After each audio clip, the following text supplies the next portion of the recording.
पुरकैफ हवा पुर नूर सागर ऐसा है मेरे सरकार का दर ऐसा देता, मैं उनको मजार से बाहर बुलाता और तेरे हाथ में हाथ दे के पूछता, इनसे पूछ तो सकी इनका मजार क्यों बन गया है? क्या इन्होंने जिंदगी भर डीजे बजाया था, या इन्होंने तमाशे किए थे, या इन्होंने डीजे के आगे डांस किया था, या फुव्वारे चलाए थे, या स्प्रे कर करके शरीयत का मजाक उड़ाया गया था? अगर खुदा इजाजत देता तो ये कब्र से निकलते और तेरी कलाई पकड़ के कहते, गैरत कर, मेरे नाम पे तमाशे न कर, अय्याशियां न कर, ज़हनों को उरूज परवान न चढ़ा। हम वो लोग नहीं हैं जिन्होंने तमाशे बनाए हैं, हम तो वो हैं जिन्होंने रातों में सजदे किए थे और दिनों में रब के लिए रोजे रख के फाके किए थे। गैरत आनी चाहिए हमें। गलती हमारी होती है सरकार, लोग बदनाम मसला के आलादत को करते। मैंने 24 नंबर की टोपियां भी देखी अभी रास्ते में, और वो हंस रहे थे तुम्हारे तमाशे देख करके। जवाब कौन देगा इसका? कौन जवाब देगा इसका? क्या ये उर्स तमाशों के लिए थे, अय्याशियों बदमाशियों के लिए थे? बंद कर दो ऐसे उर्सों को जिन उर्सों में बेटियों की इज्जतें महफूज ना रखे। सीधी सी बात है, कोई जरूरत नहीं है ऐसे उर्सों की जहां वलियों की बारगाह में आकर के दिल ना बदल सके। हम नौजवानों से गुजारिश करते, 16 हाफिज कुरान बने। कितने? कौन है सारे? कितने? ये दिख रही है ना जमात, ये सिर्फ हाफिजों की जमात नहीं, ये जन्नतियों की जमात है। ये जन्नतियों की जमात है। हम आपसे पूछना चाहते हैं, जरा दिल पे हाथ रख के बताइए, एक तरफ हमारा इदारा हमें 16 हाफिज कुरान देता है, और सिर्फ हाफिज कुरान नहीं, ये कुरान के चश्मे पैदा किए गए थे। ये जहां बैठेंगे वहीं से कुरान के दरिया बहेंगे, वहीं से तिलावत के चश्मे उबलेंगे, और एक एक हाफिज कुरान के शागिर्दों में खुदा करे हजारों का नाम आएगा। और जब तारीख लिखी जाएगी उस्ताद कहां से पढ़ के आया था, तो नाम आपके शहर का आएगा, नाम आपका आएगा। मैं नौजवानों से गुजारिश करता हूं, उनमें एक भी संजीदा शख्स नहीं था, बच्चे अक्सर कम उम्र बच्चे थे। मैं बच्चों से गुजारिश करूंगा, खुदारा दीन का मजाक न उड़ाएं। दीन इतना सस्ता भी नहीं है जो हम जैसे चाहे बदनाम कर दें। मुश्किल से दीन हम तक पहुंचाए, ना हमारे गरिबान पकड़े गए, ना हमें गालियां मिली, ना हमें जेलों में डाला गया है। दीन कैसे पहुंचा के पूछ ज़हरा के लालों से, घर लुटा करके दीन हम तक पहुंचाया गया है। नस्लें कुर्बान हुई हैं तब जाके दीन हम तक पहुंचाए। मुझे बताओ तो सही, आज हुजूर अगर देखेंगे इस हाल में उम्मत को तो तकलीफ नहीं होगी? तकलीफ नहीं होगी? अगर मैं पूछ लेता ना वहीं रोक के गाड़ी ना कि जरा डीजे रोको, और जितने ये पीछे कूद रहे हैं ये सही से हुजूर पे पढ़ा जाने वाला दुरूद सुना दें, तो भाई साहब 90% लोगों को दुरूद याद नहीं होता उसमें। ये कंडीशन है हमारी, ये कंडीशन है हमारी। उर्सों के नाम पे बहुत मजाक बन गया। इतनी अजीम जमीन पे, जिस जमीन पे खुदा की कसम ऐसे ही लोगों ने सांस न ली है, बल्कि हिंदुस्तान की जान जो बने हैं उन लोगों ने इस जमीन पे सांसें ली है। आपको तारीख अपनी याद करनी चाहिए। हाँ, तारीख याद, जिन्होंने लोगों के हाथ पकड़ के ना तकदीरें बदल डाली हैं, ऐसी ऐसी शख्सियतें जिसको दुनिया सूफी निजामुद्दीन साहिब किबला के नाम से जानती है, जो फख्रे हिंदुस्तान है, ऐसे लोगों ने यहां जन्म लिया है, और हम उनके शहर में रह करके ऐसी हरकतें।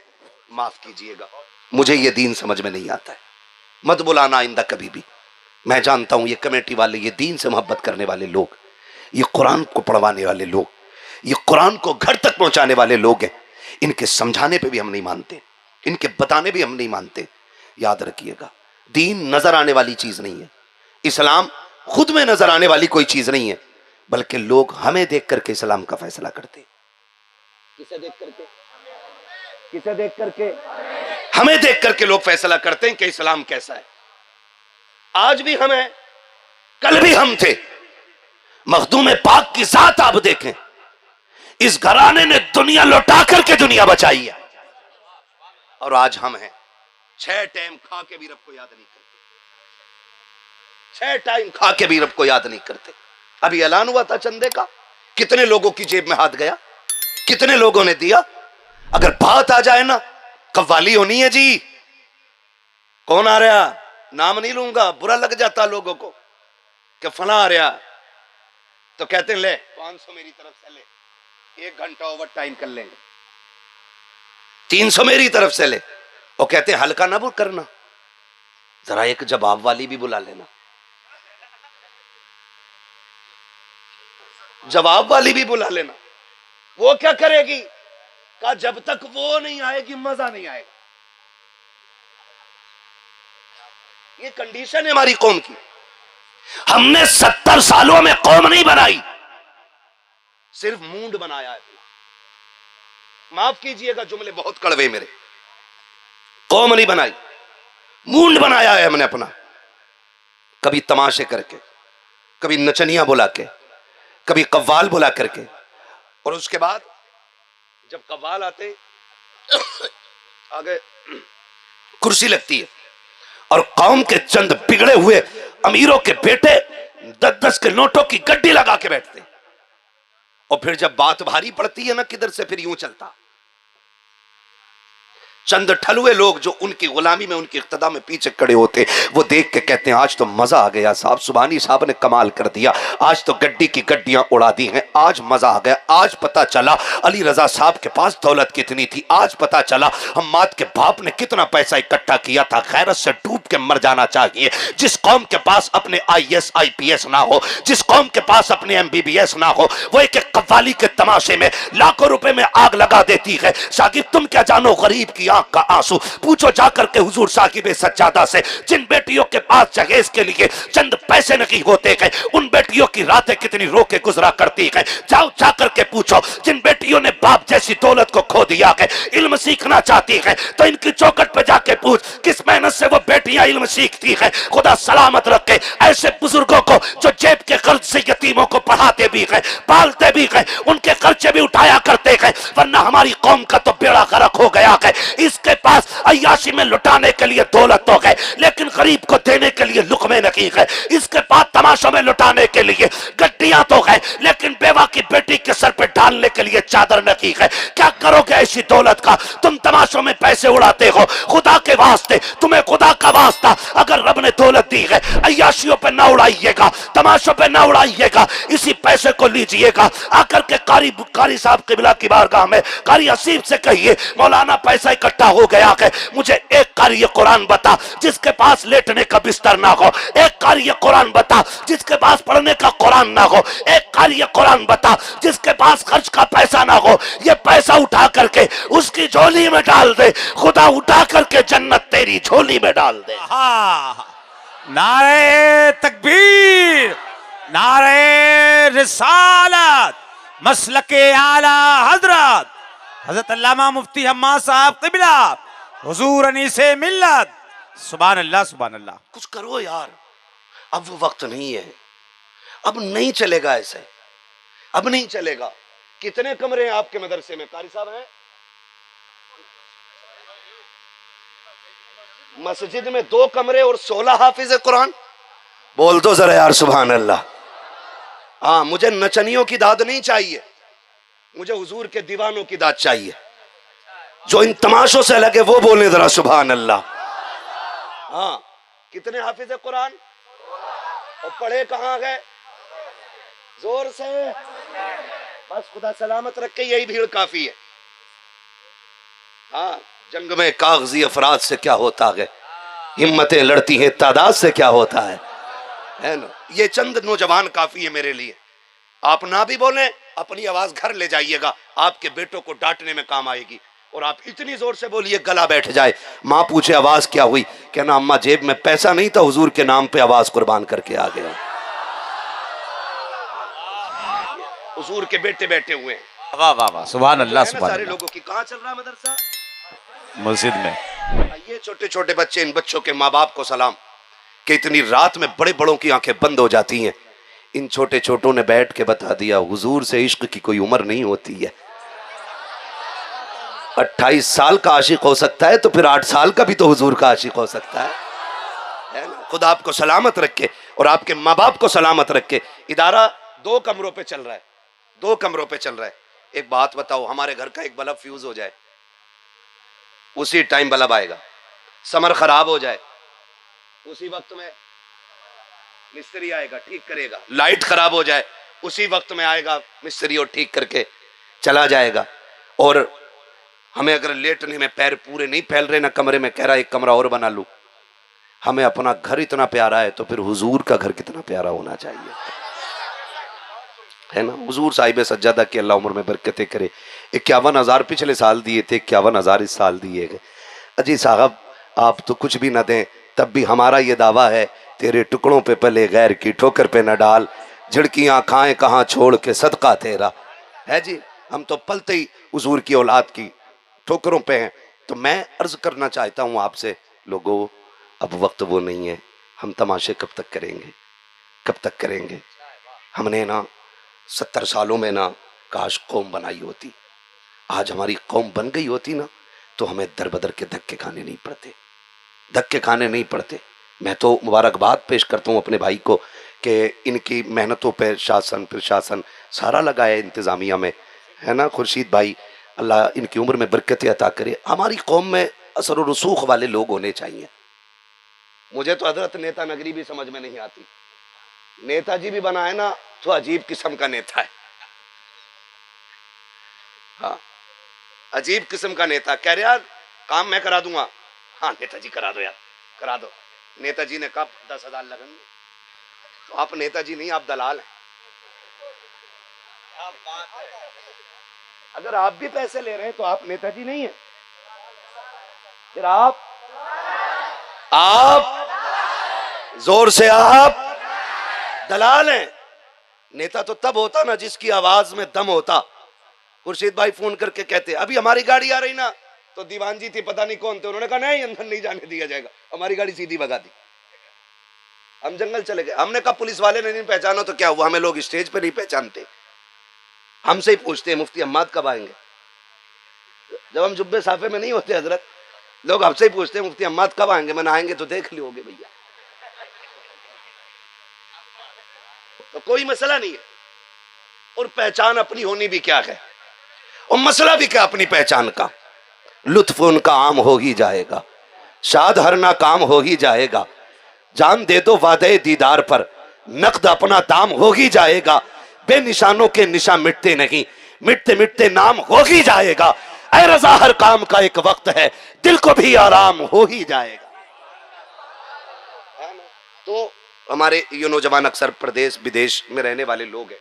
मैं देखता हूं कि अक्सर नौजवान, और इनको असल में ये गलत नहीं, खुर्शीद भाई समझाया नहीं गया, समझाया नहीं। कुछ सज्जादों ने बेड़ा गर्क कर रखा, कुछ सज्जादों ने। मैं कहता हूं कि दीन का सबसे बड़ा काम हुआ भी खानकाहों से है, और आज सबसे बड़ा नुकसान दीन का कुछ खानकाहों ही से हो रहा है।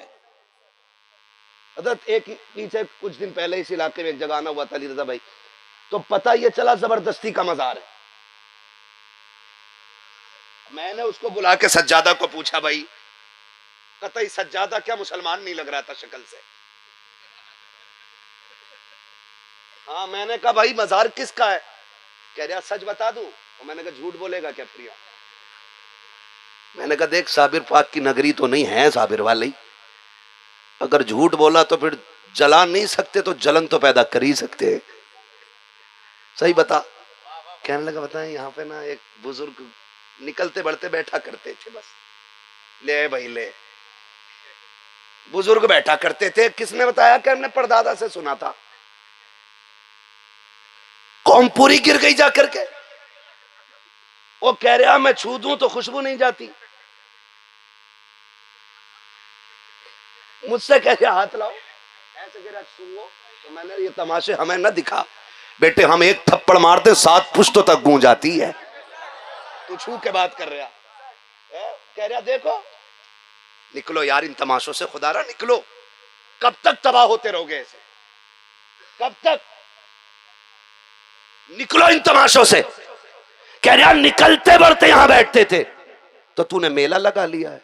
महबूब फरमाते हैं जमीन पे सबसे अच्छी जगह मस्जिद होती है, तुझे पूरी जिंदगी एक दिन भी जाने का मौका नहीं मिलता है। तेरे दादाजी से अच्छा कह गए और तूने पन्नी बांध ली, हाँ झंडे लगा के बैठा वहां पे, और जिसको नबी ने अच्छा कहा हो वहां तुझे जाने के वक्त नहीं मिलता है। बता, तेरा दादा सच्चा है कि मदीने वाला सच्चा है? कौन सच्चा है? जोर से कौन? सबसे आला वो औला, सबसे बाला वो बाला। बस ये कंडीशन हमारी कौम की। अंधभक्त उधर ही नहीं है, इधर भी है, इधर भी है। माफ कीजिएगा, सुन लेंगे थोड़ी कड़वी बातें। अल्लाह करे ये तमाशा निकल जाए। ये तमाम मेरे सर के ताज उलमा बैठे हुए, अल्लाह इनके कदमों की खैरात मेरी नस्लों को अता करे। अगर उलमा के कदमों की खाक मेरी नस्लों को मिल जाए तो मेरी किस्मत की महराज है। अगर उलमा इतनी शान वाले हैं तो फिर सादात की अजमतों का कहना ही क्या कह। मैं बाकी बात इनके हवाले से क्या कहूं। इमाम शाफई से किसी ने कहा था, आप बताएं ना सैयदों की शान क्या होती है। तो दो बातों में बात खत्म कर दी। उन्होंने कहा, सैयदों की शान मुझसे पूछते हो तो सुनो, ये वो लोग हैं जिन पे दरूद ना पढ़ा जाए तो हमारी नमाज मुकम्मल नहीं होती है। जिन पे दरूद ना पढ़ा जाए तो हमारी नमाज मुकम्मल नहीं होती है। ये इमाम शाफई ने कहा था। माफ कीजिएगा, बताओ खुर्शीद भाई बैठे हूं, कमेटी वाले सारे बैठे, कितनी मेहनत कर रहे थे। मैं उन चंद लड़कों को दुआएं देता हूं जिन्होंने मेरी गाड़ी निकलवाई, और इस मेहनत से हटा बचा के खुर्शीद भाई और इनके साथ के 2-4 लड़के, उन्होंने गाड़ियां निकलवाई। कंडीशन ये थी, लगता ही नहीं था कि महफिल मर्दों की है कि औरतों की है। और वो जो चादरों का जुलूस निकाल रहे हैं, तुम भी मसला के आला हज़रत पे अमल करो। और मसला के आला हज़रत यह है कि एक चादर से ज्यादा चादर नहीं चढ़ाई जानी चाहिए। यह है मसला के आला हज़रत। एक चादर से ज्यादा चादर की इजाजत नहीं। हमारे मजारों पे 70 चादरें, और हमारे इदारे के बच्चे बैठे हुए एक ठंडे पानी के गिलास को तरस जाएं। कौन सा जवाब हुजूर को दोगे कयामत में? मुझे बताया जाए। जिस कौम के पास कब्र पर बैठने के लिए एक ऊंट के सिवा करके बोटियां काट के तकसीम करने का वक्त ना हो, वो चादर ले जाने में 18 घंटे लगाती है। कौन सा जवाब हुजूर को दोगे? तुम अपनों के वफादार नहीं हो सके, मजार वालों के वफादार हो जाओगे। एक भीड़ चल रही है चादर लेकर के, भीड़, उसमें चाहे मेरा बेटा हो या आपका हो, एतराज इससे नहीं। जो गलत है तकलीफ उससे है, तकलीफ उससे। आप जी चादर लेके क्यों घूम रहे हो? कब बाबा के कलंदर हैं हम, बाबा के मलंग हैं हम, बाबा के दीवाने हैं हम। मैं पूछना चाहता हूं, ये जो मजार में लेटा हुआ शख्स है, इसकी कभी तहज्जुद कज़ा नहीं हुई होगी, इसकी कभी चाश्त कज़ा नहीं हुई होगी, इसकी कभी इशराक कज़ा नहीं हुई होगी। फर्ज तो बड़ी बात है, जिसने नवाफिल न छोड़े होंगे उसके मजार पे जाने वाले तमाशे करते जा रहे हैं। एक वक्त का सजदा पेशानी में नहीं है, एक बार की तस्बीह सुबह से शाम तक की हमारी झोलियों में नहीं है। हम जा किधर रखे हैं? हमारी कौम को हो क्या गया है? वैसे ही हाथ फैला के कहते हो अल्लाह सलाहुद्दीन दे दे, मोहम्मद बिन कासिम दे दे। कब तक मांगते रहोगे? ये कोशिश क्यों नहीं करते हो खुदा हमी को सलाहुद्दीन बना दे, खुदा हमी को मोहम्मद बिन कासिम बना दे। कभी उठ के रात को ये भी तो कह, अल्लाह सलाहुद्दीन भी तेरा बंदा था, मैं भी तेरा बंदा हूं, मौला मुझ में वो जुर्रत पैदा कर, मैं तेरे दीन के लिए खड़ा हो जाऊं। मौला मोहम्मद बिन कासिम भी तेरा बंदा था, मुझे भी वो तौफीक दे कि मैं मोहम्मद बिन कासिम बन सकूं। उसके खजानों में कमी नहीं है, हमें मांगना नहीं आया। खुदा की कसम, उससे अपने रुतबों की बुलंदी मांगो। तुझे मांगने में देर होगी, उसे देने में देर नहीं होगी। हम तो मजारों पे भी गए तो हमने ये कहा, बाबा 5 ट्रक हो गए, 6 और करा दो, 3 मंजिल बन गया है, 1 और बनवा दो। काश कि छोचा शरीफ जाते, बरेली शरीफ जाते, मारेरा शरीफ जाते, बिलग्राम शरीफ जाते, साहिब मजार के कदमों में बैठते और कहते, बाबा दुआ करना जैसे रब ने तुझे अपना वली बनाया है, मुझे भी अपना वली बना ले। कितने लोगों ने मांगा जी, कितने लोगों ने मांगा, नहीं मांग पाए। सांसें गिनती की रह गई हैं, गिनती की। ये याद रखिएगा, जरूरी नहीं है मौत बाल सफेद होंगे तभी आएगी। अब तो बाप बैठा रहता है, बेटे का जनाजा उठ जाता है, दादा बैठा है, पोते का जनाजा चला गया। जाओ तुम्हारे पूरे शहर में एक एक दरवाजा जाके चेक करो और पूछो कोई घर ऐसा है जिसकी चौखट से एक जनाजा ना उठाओ। कोई कहेगा हमने 5 जनाजे उठते देख लिए, कोई कहेगा 3 देखे, कोई कहेगा मैंने 6 देखे, कोई कहेगा मैंने 7 देखे। एक दिन ऐसा आएगा यार महफिलें होंगी और हम नहीं होंगे। ये याद रखिएगा। आज हम ऐलान सुनते हैं फला नहीं रहा, फला नहीं रहा, एक दिन वो आएगा लोग हमारे नाम का ऐलान करेंगे और हम बेसुध होके पड़े होंगे। कौन सी तैयारी की हमने, कौन सी तैयारी की हमने। खुदा रहा बदलो यार। ये शिकायत तो सभी को है ना। कौम की बेटियां मुर्तद हो रही हैं, कौम की बेटियां हाथ से जा रही हैं, कौम की बेटियां मजहब छोड़ गई। मैंने तो कल नागपुर में ये बात कही थी, मैंने कहा था काश हमारा ईमान फिलिस्तीन वालों जैसा मजबूत हो जाता। हिंदुस्तान वो जमीन है जहां पे बेटियां मुर्तद हो रही हैं, यानी पैदा कलमे वाले के घर हुई, कमाई कलमे वाले की खाई, परवरिश कलमे वाले की गोद में पाई, माहौल कलमे वालों का मिला, फिर दीन से चली गई। अमेरिका वो जमीन है जहां पे बड़ी तेजी से लोग मुसलमान होते जा रहे। क्यों क्यों? वजह सिर्फ इतनी है कि उन्होंने सही मुसलमान देख लिए, उन्होंने सही, जोर से उन्होंने सही वाले मुसलमान देख लिए, इसलिए वो यहूदी होते हुए इस्लाम की तरफ दौड़ रहे हैं और हमने अपना कल्चर बिगाड़ दिया। इसलिए हम अपनी बेटियां खोते जा रहे हैं, अपनी बेटियां खोते जा रहे हैं। याद रखिएगा दीन से कोई समझौता नहीं। इस मसले में अगर कोई भी कमजोरी दिखाएगा ना तो फिर नुकसान उठाएगा। शरीयत की हदें हमारे लिए वो दीवारें हैं जो हमारी इज्जत की भी रखवाली है और हमारी जान की भी रखवाली करने वाली है। हाँ, ये दुख होता है। देखो हिंडोले झूले उर्सों में लग रहे झूले है, दुकानें जितने बिसात खाने उर्स में लग रहे हैं, कहीं किसी बाजार में लगते ही नहीं, जबकि यहां इन चीजों का कोई वजूद नहीं होना चाहिए था, बिल्कुल नहीं होनी चाहिए थी ये चीजें बिहार बंगाल में कुछ जगहों पे देखी गई, हमारे यूपी में भी ये चीजें उतर आई। हो क्या रहा है ये? अल्लाह राजी होगा इससे? बोलो। ये जो बाजार में आ रही हैं, या तो तेरी बेटी है या मेरी बेटी है, गैर की बेटी नहीं आ रही है। मुझे बताओ मस्जिदें हैं हमारे डोबा में? ये बात भी खुर्शीद भाई बताएं, ये कारी साहब बताएं, तभी पता चलेगी। आप बोले ना है मस्जिदें? औरतें जाती मस्जिद में कि मर्द जाते हैं? सारे बोले, पीछे वाले भी बोले। कौन जाता है? मर्द जाते हैं। एक टाइम में भी नहीं, यहां एक टाइम में भी नहीं जाती औरतें। डर के क्यों बोल रहे हो? मेरे यहां कौन सी जाती है? फजर में, जोहर में, इशा में, किसी में नहीं जाती। फिर जुमे में? अरे यार जुमा तो बहुत बड़ा दिन है ना, इसमें भी नहीं जाती है।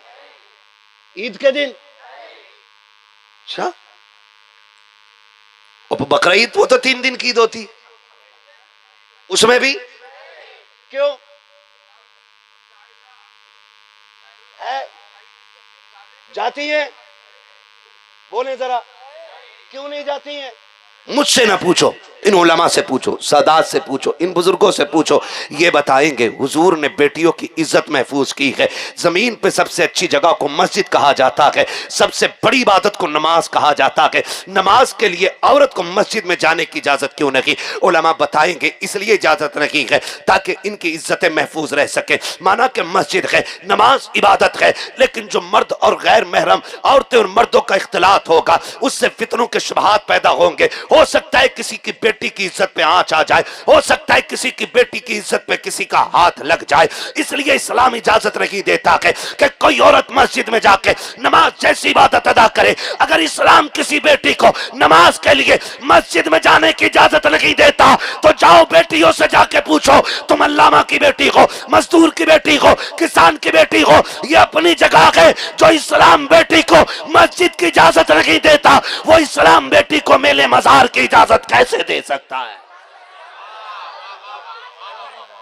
बताओ। और नहीं दे सकता तो रोको। सिर्फ मौलवियों के सर सेहरा नहीं है कि हमारी बेटियों को ये रोके। बेटी मेरी हो, पहरे देने के लिए यहां है मेरे दरवाजे पे। रब ने हमें मर्द बनाया है और इज्जत का रखवाला बनाया है, इज्जत का रखवाला बनाया। हर भाई की जिम्मेदारी है वो बेटियों को घर से बाहर ना निकलने दे। है? अजीब, वो देखा मैंने अभी, वो क्या सिर पे बांध के जलाए घूम रही, जल रहा था वो। हाँ जी, तुम्हें पता होगा वो क्या था। मैं देख के मैं तो हैरत में था कि ये बिजली घर किधर चला। कंडीशन देखे हमारी। नकाब किस लिए था? बोले जोर से, सारे बोले, पर्दे के लिए। और ये जो लाइट जला के रखी है ये किसके लिए? नहीं, ये अंधों के लिए। जो इन्हें नहीं देख रहे थे वो भी इन्हें टिपे, एक है ये बिजली घर किधर। माफ कीजिएगा, आज नकाब की कीमत 2500 से लेकर 18,000 तक, लेकिन इज्जतें महफूज नहीं। कल की औरतों के बदन पे लगने वाली चादरों में पैबंद 17 थे, लेकिन बेइज्जती का एक भी दाग नहीं था। आज नकाब तो साफ है, लेकिन दामन दागदार है। क्या करोगे ऐसे नकाब का जो बेटियों को इज्जत की बजाय जिल्लत की तरफ धकेल दे? मैं पूछना चाहता हूं, यूं ही जन्नत मिल जाएगी? यूं ही जन्नत मिल जाएगी? ये जो तुम्हें 16 बेटे दिख रहे हैं ना, ये इन्होंने बेगैरत माओं का दूध नहीं पिया होगा। इसलिए कि अल्लाह जिन्हें कुरान देता है ना, वो कुरान वाले बेगैरत माओं की गोद में नहीं बल्कि गैरत वाली माओं की गोद में आया करते हैं। ये याद रखिएगा, मैं खुल के बात कर रहा हूं। मेरा उसूल है, मैं आईना को दिखाऊंगा दाग चेहरे के, जिसे खराब लगे सामने से हट जाए, मसला ही कोई नहीं। हाँ, नकाब और बेपर्दगी। तुम्हें एक बात बताऊं, आज फिलिस्तीन को देख करके लोग मुसलमान हो रहे। अभी आग लगी थी अमेरिका में, आग लगी थी। कैसे लगी थी? चिड़िया ने लगाई थी। यही कहेगी दुनिया चिड़िया ने लगाई थी। मैं कहता हूं खुदा की कसम, ये जो आग लगी थी ये मजलूमों के आंसुओं ने लगाई थी, चिड़ियों ने नहीं। मजलूमों के आंसुओं से लगी थी ये आवाज। लेकिन मैं सलाम करता हूं फिलिस्तीन की उन बहनों को जिससे इंटरव्यू में किसी ने पूछा था कि तुम नकाब कब तक पहनती हो, कितना पहनती हो? उसने कहा था मैं सोती भी हूं तो नकाब पहन के सोती हूं। कहा क्यों? कि पता नहीं कब इजराइल का बम आए, हमारी इमारत पे गिरे और हम उस मलबे तले दब के मर जाएं, हमें नहीं मालूम है। नकाब इसलिए पहनते हैं ताकि अगर हम मर भी जाएं दब के, लोग हमारी लाश निकालें तो हमारी लाश बेपर्दा नजर नहीं आनी चाहिए। ये वो गैरत वाली बेटियां हैं जिन्होंने उन लालों को जन्म दिया कि जो मर तो गए लेकिन कुफ्र के आगे घुटने नहीं टेके। आज ना जरा सी बात पे दलाली मार जाता। 500 रुपए थाने और लालच दे दे तो सब बता दे उसके घर चक्कू रखा और तकिए के नीचे रखा। इधर से जाओगे तो कूद के भाग जाएगा, उधर से आना। क्यों? 500 रुपए की लानत मिल रही है। और वो लोग, उन लोगों का किरदार देख के लोग मुसलमान हो रहे हैं। किरदार देख करके। क्या तुमने नहीं देखा वो टूटी बिल्डिंगों में बैठे हुए कुरान पढ़ने वाले बच्चे, वो अल्लाहु अकबर की उजड़ी हुई बस्तियों में लगाने वाले सदाएं, वो किस कौम के शहजादे हैं? वही तो मुसलमान हैं। उन्हीं के इस्लाम को देख करके आज यहूद और नसारा कलमा पढ़ने पे मजबूर हो रहे हैं। उन बच्चों की जुर्रतें देख करके, बेटियों के पर्दे को देख करके आज गैर कलमा पढ़ रहे हैं। हमारे तरीकों को देख करके लोग गालियां दे रहे हैं। मुसलमान एक गाली बन के रह गया है हिंदुस्तान में। वजह सिर्फ इतनी है कि हमारे इजारे सिर्फ मजारों पे रह गए हैं, मस्जिदें वीरान रह गई हैं, हमने सिर्फ कलश और गुंबद बनाए हैं, हमने कौम की तामीर नहीं की है। हमारी कौम का आज भी हाल ऐसा है, कोई जुमा ऐसा नहीं है जिस जुमे के अंदर मस्जिद से जूते चोरी का ऐलान न किया जाता हो। आज भी कोई पानी पीने के लिए ऐसा फ्रिज नहीं है जहां गिलास को जंजीर से न बांधा गया हो, किस लिए कि जो आता के लेके चला जाता है। अरे तुम तो हुजूर के उम्मती थे, तुम्हारे नजदीक गिलास की औकात क्या,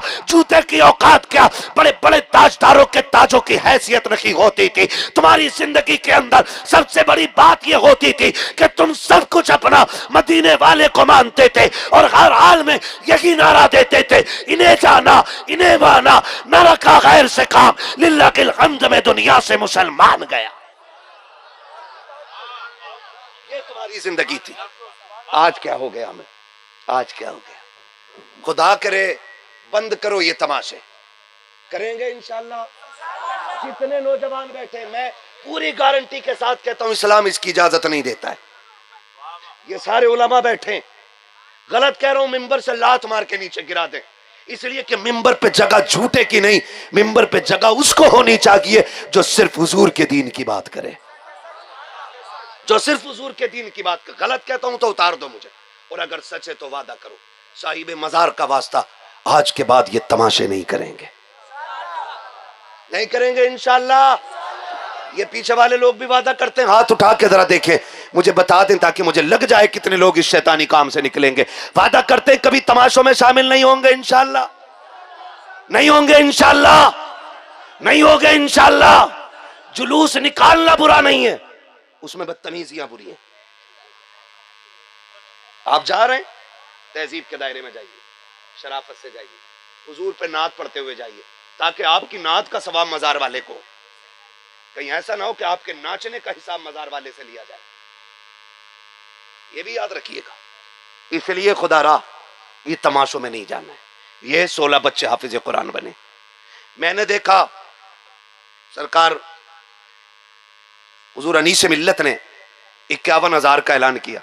जब 5,000 के लिए सोहराब भाई ने 500 रुपए की बात कही ना, तो मैं देख रहा था कई सारे नौजवान बेचैन हो रहे थे। किसी को उठने की जगह नहीं मिल रही थी आने के लिए, किसी के लिए देने का रास्ता यहां तक नहीं था। खुदा आपको सलामत रखे। सुनो, मरना है, तैयारी करनी है?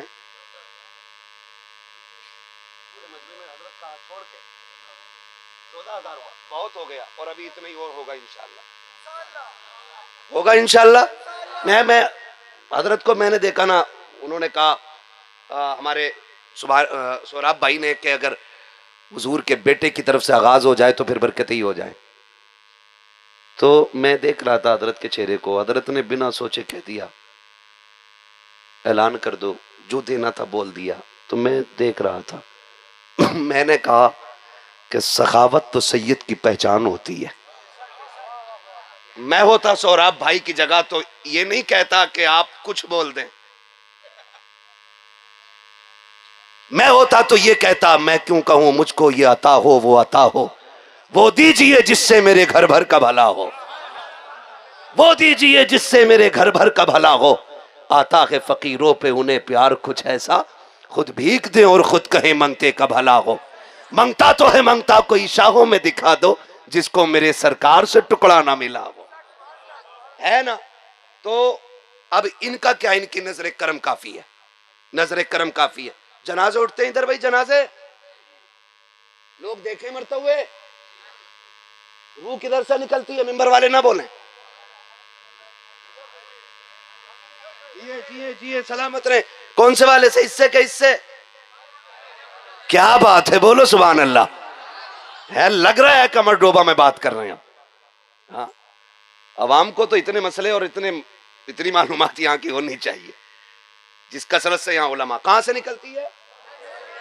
कौन से अंगूठे से? पैर के या हाथ के या नाक से? पैर से ही निकलती है। क्लियर है? ठीक है जी। फिर मरना किसे किसे? जिसने हाथ ना उठाए हो, अल्लाह आज की रात उसे मलकुल मौत की ज़ियारत नसीब फरमा दे। ज़ियारत मांगी है भाई, मौत नहीं मांगी। ज़ियारत मांगी है, मौत नहीं मांगी है। साहब आए कि नहीं? और अभी अजीब मसला है। आप मैंने ज़ियारत की दुआ की है, मौत की दुआ नहीं की है। ठीक है, ज़ियारत तो अल्लाह किसी की भी करा दे अच्छे की है। खुदा सबको सलामत रखे।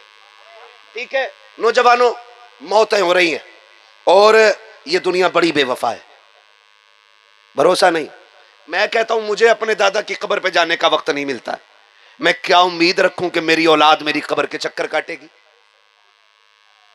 हम लोग इतने मसरूफ हैं कि हमें कब्रिस्तान जाने की फुर्सत नहीं। आने वाली नस्लें तो और ज्यादा मसरूफ होंगी। माफ कीजिएगा, साल भर नहीं गुजरता अब्बा के इंतकाल को, कंधा पकड़ के कह रहा है, यार ताऊ तुम्हें तो पता ही होगा अब्बा किधर रखे गए थे। इधर तो थे, क्या नहीं पगले उधर थे। सगे बेटे को बाप की कब्र याद नहीं रहती, हमारे बेटों को हमारी खबरें याद रहेंगी। याद रखिएगा, बाप मर जाता है ना तो औलाद उसकी दौलत को उसकी दौलत नहीं समझती, माले गनीमत समझती है, और 5-5 हजार के लिए भाई भाई के कत्ल पे उतर आते। एक दुकान का बंटवारा खानदान को तहस नहस कर देता। मैं आगे गाड़ी ले गया था थोड़ी सी, तो मैंने तख्ती लगी थी कि ये जमीन रपड़े की है, क्या ऐसे विवादित है, ये जमीन ये प्लाट विवादित है। मैं उसे देख रहा था और सोच रहा था भैये लड़ रहे होंगे, मैं तो आऊंगा नहीं आपकी जमीन पे कब्जा करने। फिर मुझे मिल गए कारी साहब पीछे से पहुंच के, मैंने कहा जमीन का रेट कितना है यहां, कहने लगे 3 करोड़। तो मैंने कहा फिर तो झगड़ा बनता है ना। तो वहां पे लिखा था साहब, अभी आपके अमरडोबा की बात कर रहा हूं, कि ये प्लाट विवादित है, यानी कोई खरीदे ना, झगड़े का है, रातों रात बिक ना जाए। तख्ती लगा दी गई, बाप की जायदाद में होने वाले झगड़े हमारे बेटे करेंगे। मौलाए कायनात मौला अली कब्रिस्तान से गुजर रहे, आपने सलाम किया, अस्सलाम वालेकुम या अहल क़ुबूर। जवाब आया, वालेकुम सलाम या अमीर अल मोमिनीन। आप फरमाते खैर है? कहने लगे अली हमारी ना पूछो, ये बताओ जो हमने कमाया था उसका क्या बना है। हजरत अली फरमाते जो तू कमा के छोड़ आया था तेरी औलाद ने उसे टुकड़ों में बांट दिया। मेरे दोस्तों का क्या हुआ? का कोई फर्क नहीं पड़ा, तू मरा उसने नए दोस्त बना लिए। बीवी का उसने दूसरा शोहर कर लिया। का वो जो कहते थे तेरे बगैर जिएंगे नहीं, का उन्हें तुम्हारी याद तक नहीं आ रही। फिर चीख मारी। हजरत अली कहते हैं बताओ तुम्हारा क्या हाल है। कहने लगे अली हम ये समझते थे कि बिल्डिंगें इमारत ये सबसे बड़ी कामयाबी है, कब्र में आके पता चला यहां पे दुनिया के सिक्का नहीं चलता, यहां मदीने वाले की गुलामी का सिक्का चला करता है, हुजूर की गुलामी का सिक्का कब्र में चलता है। अली जाके कह दो जो बाहर रह गए हैं तैयारी करके आए, खाली हाथ ना आए। बता तेरी मेरी क्या तैयारी है? जिंदगी इतनी तेज नहीं दौड़ रही जितनी तेज मौत हमारे पीछे से दौड़ रही है। हजरत अली से किसी ने कहा था अली इतने मुखालिफ हैं तुम्हारे, बॉडीगार्ड रख लो, मुहाफिज रख लो, एक दस्ता रख लो। फरमाने लगे जब तक मौत का वक्त नहीं आया ना तो मौत खुद मेरी हिफाजत करेगी, और जब वक्त आ जाएगा ना तो फिर कोई माई का लाल मेरी एक सांस बचा नहीं सकता है। मौत पर हक है, मरना है। और मेरे भाई तैयारी कितनी है? तैयारी कितनी है कोई तैयारी? हमारा मिजाज है अब्बा मरा, मार्केट गए, कफन और कुरान की पेटी हदिया करी और लिखवा दिया बराए ईसा अलैहि सलाम, ईसा अलैहि सवाब मरहूम अब्दुल गफ्फार, किसी का नाम हो तो कुरान माने। हाँ, और ला के ना सबके आगे रख लेता। 3 दिन आएगा, तीजे तक नमाज पढ़ने, कोनी मार के खरिया। सुनो अली रजा भाई, ये पेटी मेरे अब्बा के नाम की है, ये पेटी मेरे अब्बा के नाम की है। हर टाइम में बता रहा सबको। ये उलमा बैठे, ये बड़े लोग बैठे, मुझे बताए रख के कोई पेटी सवाब देगी? बोलो, सवाब देगी कोई पेटी? इतनी पेटियां हो गई कि हजरत मुसल्ले पीछे सरक गए, मेहराब में पेटियां आ गई कुरान की, और जिसे देखो ले पेटी दे पेटी, ले पेटी दे पेटी, लाइन लगाते चले जा रहे हैं पेटियों की। ओ भाई, कुरान वो किताब है कि जो मरने के बाद हमारी शफाअत करने का हक रखता है। अगर ये शफाअत का हक रखता है ना तो ये शिकायत का हक भी रखता है कि कितनी पेटियां मस्जिदों में रखी हैं, कोई पढ़ने वाला नहीं आया।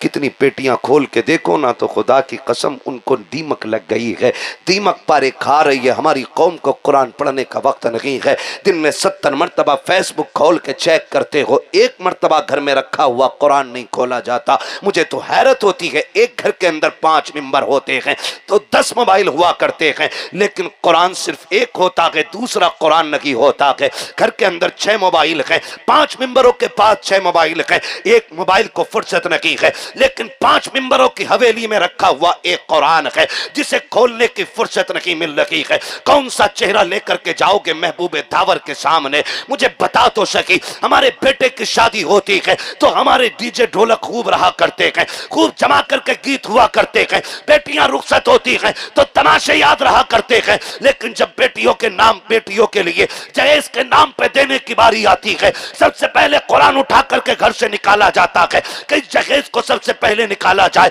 हाथ जोड़ के तुमसे पूछना चाहता हूं, और मेरे भाई जरा बता तो सकी, कुरान क्या सिर्फ मैयतों के लिए आया था? कुरान क्या सिर्फ जनाजों के लिए आया था? कुरान क्या सिर्फ इसाले सवाब के लिए आया था? कुरान क्या सिर्फ भूत भगाने के लिए आया था? कुरान क्या सिर्फ लोगों के इलाज के लिए आया था? नहीं, खुदा की कसम, कुरान लोगों को मरने का तरीका देने आया था, कुरान जीने का सलीका देने के लिए आया।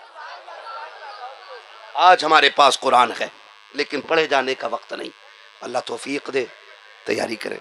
खड़े रहो भाई, ये धक्का ना दो, धक्का ना दो मेरे लाल, धक्का ना दो। हुजूर की महफिल है, हुजूर की महफिल है। अगर कोनी लग गई तो धक्का दे के यार नाराज ना करें हैं। अगर दिल में जगह नहीं तो फिर महफिल की जगह से नतीजा क्या निकलेगा?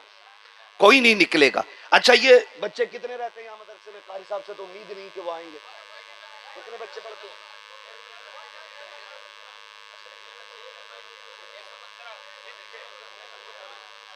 कितने बच्चे पढ़ते हैं? 115 बच्चे। बोल दे सुभान अल्लाह। 115 बच्चे। खाना कहां खाते हैं?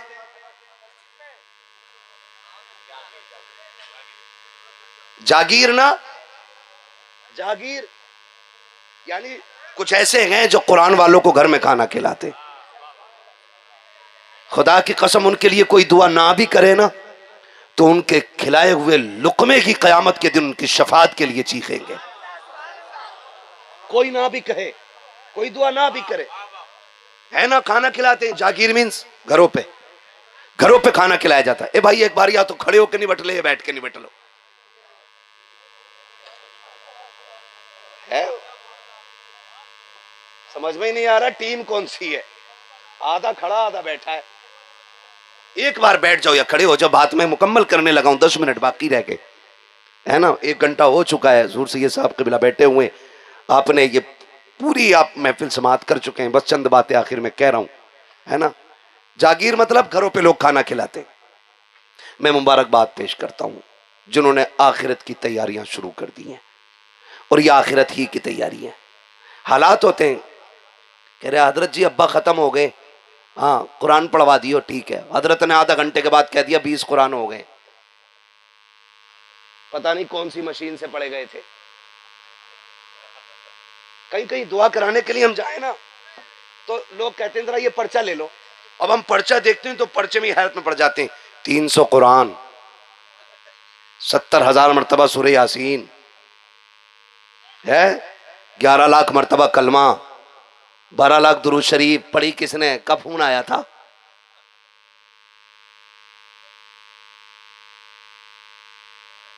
भाई अपने लिए अपने बच्चे तैयार करें कुरान पढ़ने के लिए। मुझे क्या मतलब पड़ा है मैं 3 घंटे आपके लिए बैठ कर कुरान पढ़ूंगा? मैं तो खुल के कह रहा हूं आपसे, मेरी अपनी जरूरतें कम है, मेरे अपने काम कम है। मैंने मुफ्ती साहब से कह दिया 10 कुरान तुम्हें देने। हाँ, मैं लिए बैठा था, फोन करके कह रहे आप कुछ कुरान है? मैंने कहा हाँ, मैं तो पढ़ते ही इसलिए हूं ताकि मुर्दे लेने आए।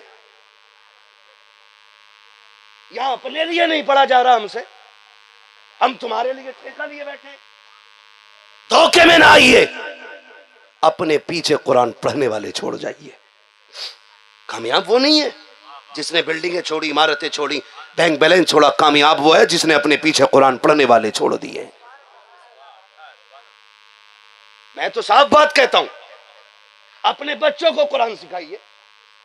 आपने वकील इसलिए बनाया ताकि रोटी ठीक खाता रहे, डॉक्टर इसलिए बनाया कि टुकड़े पकड़े ठीक जमा हो जाएं, पुलिस में इसलिए दाखिल किया कि रिश्वत उश्वत ठीक ठाक चलती रहे। ठीक है ना? ये सारी चीजें सोचिए। एक बच्चा मदरसे में इसलिए भेज दो ताकि कब्र के मामलात आसान हो जाएं। एक बच्चा मदरसे में इसलिए भेजो ताकि कब्र की मंजिलें आसान हो जाएं। तुम नहीं जानते हो, जिनके बेटे हाफिज बन जाते हैं ना, वो जीते जी जन्नत के दूल्हा बन जाया करते। जीते जी फरमाया गया या तो आलिम बनना, या तालिब इल्म बनना, या इनकी खिदमत करना, या इनकी बातें सुनने वाले बन जाना। फरमाया पांचवा ना बनना, वरना अल्लाह हलाक कर देगा। आज माफ कीजिए, अल्लाह अब्बा कह रहा मौलवियों से दूर रहियो। बड़ी पुरानी सोच है इनकी। दुनिया चांद पे पहुंच गई, अभी मस्जिद में ही लेके जा रहा। मैंने कहा तू भूल गया है, चांद पे जाता है कई महीनों में आदमी, और हुजूर ने चांद से ऊपर जाने का रास्ता मस्जिद से बताया है। फरमाया जब तुझे खुदा तक पहुंचना हो तो मुसल्ला बिछा लिया कर, खुदा तक रसाई हो जाएगी।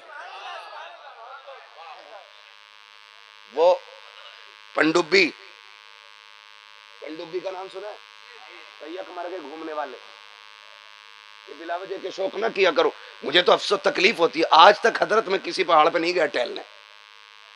लोग कहते हैं इतना मशहूर आदमी कभी घूम लिया कर, तो हिम्मत नहीं होती है। मैंने कहा हमें अपने घर के लिए फुर्सत मिल जाए तो कहीं घूमे जाके। लोग जाते हैं, कभी पहाड़ से गिर के मर गए, कभी बर्फ में दब के मर गए, कभी फिसल के मर गए। ले उन्हें कुछ नहीं सूझी, वो तो पनडुब्बी में बैठ के नीचे ही जा रहे थे। ऐसे गए कि लौटे ही नहीं, उनकी पनडुब्बी भी नहीं मिली। नीचे गए, पनडुब्बी भी नहीं मिली। जो सिर्फ मादियात पे भरोसा करते हैं वो कमजोर होते हैं, जो खुदा की जात पे भरोसा करते हैं वो हमेशा मजबूत होते हैं, हमेशा मजबूत होते हैं।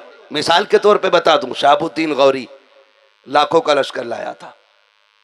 राजाओं ने यहां के ऐसा भगाया कि लश्कर के साथ भाग रहा था, उधर से एक फकीर 40 निहत्तों के साथ आ रहा था।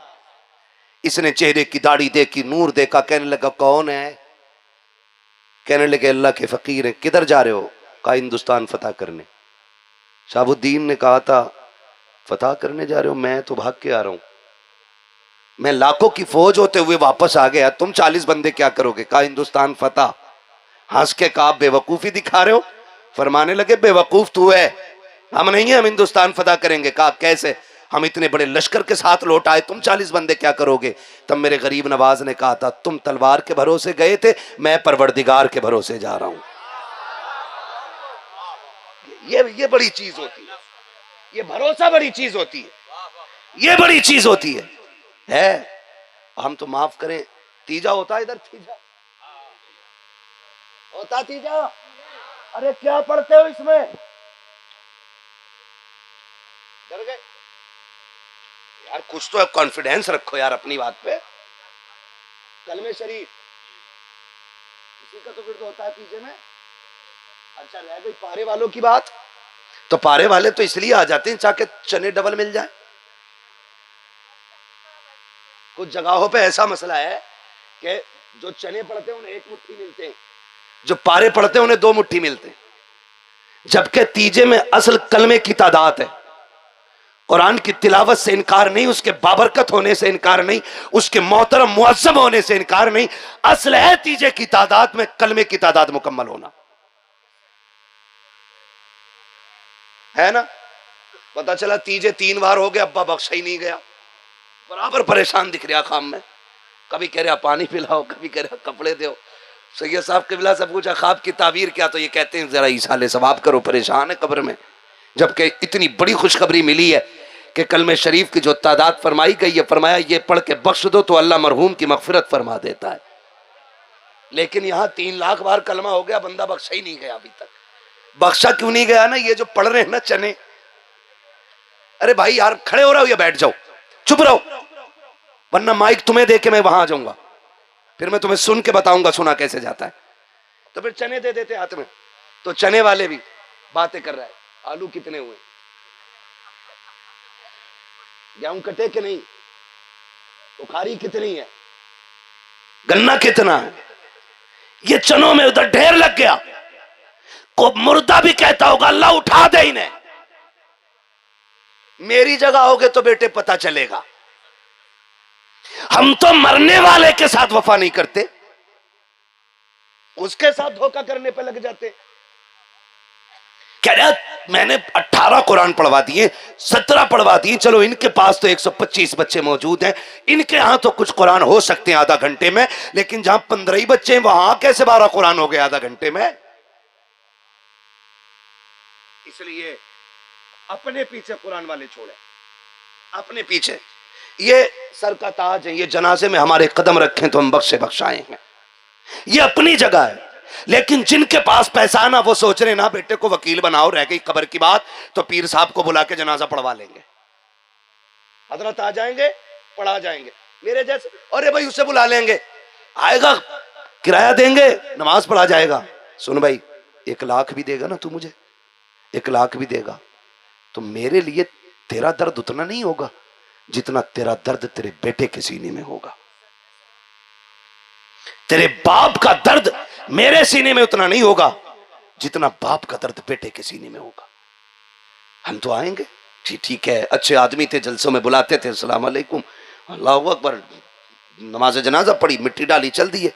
लेकिन उसके बरक्स अगर तुमने बेटों को कुरान पढ़ा लिया, हाफिज दीन आपने हाफिज कुरान बच्चों को अगर बना लिया है, अगर जनाजे में बाप लेटा होगा, मुसल्ले पे बेटा खड़ा होगा, उस वक्त बेटे को ख्याल आता होगा अब्बा तू वही है ना जिसने पूरी जिंदगी मजदूरियां की, मुझे कुरान के लिए वक्फ कर दिया था। इनके चेहरे देखो, एक नौजवान ऐसा नहीं जो रोज के 500 रुपए न कमा सके। उन बापों को सलाम करता हूं जिन्होंने बेटों को कुरान के लिए वक्फ किया और ये ऐलान किया बेटे तुम्हें पढ़ना है, हम और तुम्हारे हिस्से की मजदूरी कर लेंगे, तुम्हारे हिस्से की हम मेहनतें करेंगे, लेकिन तुम्हें कुरान की दौलत हासिल करनी है। ये कह के बच्चे घरों से बापों ने निकाल दिए और इन बापों को मुबारकबाद है कि रब ने ऐसे बेटे अता किए हैं। किसी का बेटा परदेश से आता है तो कोई बाप के लिए कंबल लेके आता है, कोई सूटकेस लेके आता है, कोई कीमती घड़ी लेके आता है। परदेश से आने वाला कोई बाप के लिए कीमती मोबाइल लेके आता है। तुम मुबारकबाद के मुस्तहिक हो, तुम्हारे बेटे न मोबाइल लेके जा रहे हैं, न कंबल लेके जा रहे हैं, न कीमती घड़ी लेके जा रहे हैं, बल्कि जब सुबह होगी ये इदारे से तुम्हारे लिए जन्नत का टिकट लेके घर की तरफ आएंगे, ये जन्नत का टिकट लेके आएंगे। हाँ, ऐसे बेटे तैयार करो जो तुम्हारे पीछे खड़े होके तुम्हारे लिए हाथ उठाएं। और हाफिजों से भी एक गुजारिश है मेरी, खुदा तौफीक देना आपको, तो जब दुनिया मिट्टी डाल के वापस लौट आए, दफन देखें, दफन पहली बात तो गर्मी हो ना तो ऐसे दीवार पकड़ लिया, कह रहा मौलाना गर्मी बहुत है ना, अरे जल्दी पढ़ाओ, आ जाएगा, जो आएगा ना आया तो हम क्या करें, जल्दी पढ़ाओ। इतनी फुर्सत नहीं हमें। जो दावत के लिए 1.5 घंटा हमारी बैठक में बैठा रहता था ना, वो हमारे दफन के लिए 5 मिनट नहीं रुकता है, 5 मिनट नहीं रुकता। हमारी बैठक पे 1.5 घंटा बैठा रहेगा कि जब फिराई तैयार हो जाएगी तभी खिला दियो। रसमलाई के लिए 3 घंटे बैठा रहेगा। हाँ जी भैया, अच्छा ठीक है, अच्छे आदमी हो, रसमलाई बहुत अच्छी थी। 3 घंटे, ये हमारी मिट्टी के लिए 5 मिनट। कह रहा नहीं धूप लग रही है, जल्दी करो। इमाम साहब ने अगर दुआ लंबी कर दी ना, कह रहा यार कोई तरीका तुम्हारा, इतनी लंबी दुआएं कर रहे हो, किसी की जरूरतें भी देखा करो। ये इतनी बेवफा कौम है, मिट्टी दे करके तुझे 2 मिनट नहीं लगेगी। तेरे अपने भी कहते हैं जल्दी करो, बिरयानी देखो, प्लेटें देखो, मेहमान की तरह उन्हें बैठाया जाए, 5 मिनट नहीं लगते हैं, मिट्टी डाल के फुर हो जाते हैं। कोई तेरी कब्र पे रुकने वाला नहीं है। मैं हाफिजों से हाथ जोड़ के कहता हूँ, सुनो, तुम्हें जो कुरान दिया गया है इसलिए नहीं पढ़ाया गया है कि तुम इसके लिए जरिए दुनिया हासिल करो, इसलिए कुरान तुम्हारे बाप ने तुम्हारे सीनों में नहीं उतरवाया है कि तुम इसके जरिए दुनिया में माँ बाप को भूल जाओ। खुदा के वास्ते अगर बाप का जनाजा उठ जाए और दुनिया जब मिट्टी डाल के वापस आ जाए, तुम्हारी ड्यूटी ये बनती है बाप की कब्र पे बैठो, चंद मिनट उससे बातें करो, उससे कहो अब्बा तूने दी थी मोहलत, हम पूरी जिंदगी कुरान में लगे रखे, मगर मेरे बाप तो इतना मसरूफ था, जब हम पढ़ते रहे तो हमारी जिम्मेदारियां उठाता रहा, जब हम तालीम से फारिग हुए हमें कुरान की खिदमत के लिए भेज दिया गया, लेकिन मेरे बाप तुझे इतनी फुर्सत ना मिल सकी कि तू अपने बेटे से कुरान सुन लेता। तू कहता था कि मैंने बेटे तुझे कुरान दिया है,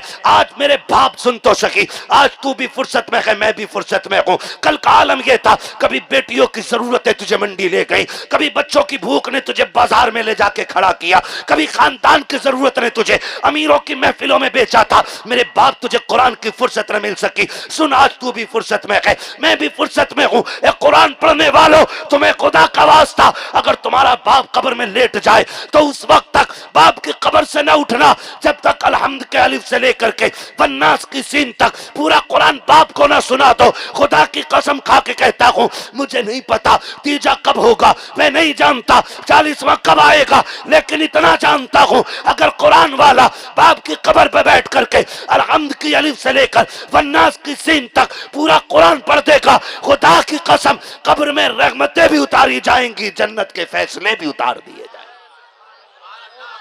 इस नीयत से बच्चों को कुरान पढ़ाओ ताकि वो हमारी आखिरत का जरिया बने। पढ़ाएंगे इंशाअल्लाह, पढ़ाएंगे इंशाअल्लाह। जोर से बोलो, वरना सुन लो इमामों के साथ रवैया अच्छा नहीं है तुम्हारा। अगर इन्होंने बेवजू पढ़ा दी ना तो कह भी नहीं पाओगे भूरा दोबारा पढ़वा दिए। इनसे भी बना के रखा करो। एक इमाम की 12 महीने की तनख्वाह नहीं दी है, धड़ी काटने लगे, उसने ना कहा दे रहे हो ना दे